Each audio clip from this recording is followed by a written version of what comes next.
ಬೆಳಗಾವಿ ಜಿಲ್ಲೆಯ ಹುಕ್ಕೇರಿ ವಿಧಾನಸಭಾ ಕ್ಷೇತ್ರದ ಶಾಸಕರಾಗಿದ್ದ ಉಮೇಶ್ ಕತ್ತಿ ಪದೇ ಪದೇ ಉತ್ತರ ಕರ್ನಾಟಕ ಪ್ರತ್ಯೇಕ ರಾಜ್ಯ ಮಾಡಬೇಕು ಅಂತ ಬೇಡಿಕೆ ಇಡುತ್ತಿದ್ದರು. ಇದೀಗ ಅವರು ನಿಧನ ನಂತರ ಪ್ರತ್ಯೇಕ ರಾಜ್ಯದ ಕೂಗು ತಣ್ಣಗಾಗಿತ್ತು. ಆದರೆ ಇದೀಗ ಬೆಳಗಾವಿ ಜಿಲ್ಲೆಯ ಕಾಗವಾಡ ವಿಧಾನಸಭಾ ಕ್ಷೇತ್ರದ ಶಾಸಕರಾಗಿರುವ ರಾಜು ಕಾಗೆ ಪ್ರತ್ಯೇಕ ರಾಜ್ಯದ ಕೂಗನ್ನು ಶುರು ಮಾಡಿದ್ದಾರೆ. ಬೆಳಗಾವಿಯ ಸುವರ್ಣ ಸೌಧದ ಅಧಿವೇಶನದಲ್ಲಿ ಮಾತನಾಡಿದ ಶಾಸಕರು, ಒಂದು ಕಣ್ಣಿಗೆ ಸುಣ್ಣ ಮತ್ತೊಂದು ಕಣ್ಣಿಗೆ ಬೆಣ್ಣೆಯನ್ನು ಹಚ್ಚಲಾಗ್ತಿದೆ. ಅಭಿವೃದ್ಧಿಯ ದೃಷ್ಟಿಯಿಂದ ಉತ್ತರ ಕರ್ನಾಟಕ ಬಹಳ ಹಿಂದೆ ಉಳಿದಿದೆ.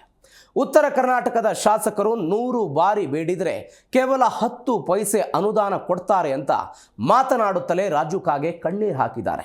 ಈ ಹಿಂದೆಯೂ ಸಿದ್ದರಾಮಯ್ಯನವರಿಗೆ ಪತ್ರ ಬರೆದಿದ್ದ ರಾಜು ಕಾಗೆ ಉತ್ತರ ಕರ್ನಾಟಕವನ್ನು ಪ್ರತ್ಯೇಕ ಮಾಡಬೇಕು ಅಂತ ಮನವಿ ಮಾಡಿದ್ರು. ಶಾಸಕರ ಅಭಿಪ್ರಾಯಕ್ಕೆ ಕೆಲ ಶಾಸಕರು ಹಾಗೂ ಕನ್ನಡ ಸಂಘಟನೆಗಳು ವಿರೋಧ ವ್ಯಕ್ತಪಡಿಸಿವೆ. ಆದರೆ ಶಾಸಕರು ಇದು ನನ್ನ ವೈಯಕ್ತಿಕ ಅಭಿಪ್ರಾಯ ಅಂತ ಸ್ಪಷ್ಟನೆ ಕೊಟ್ಟಿದ್ದಾರೆ.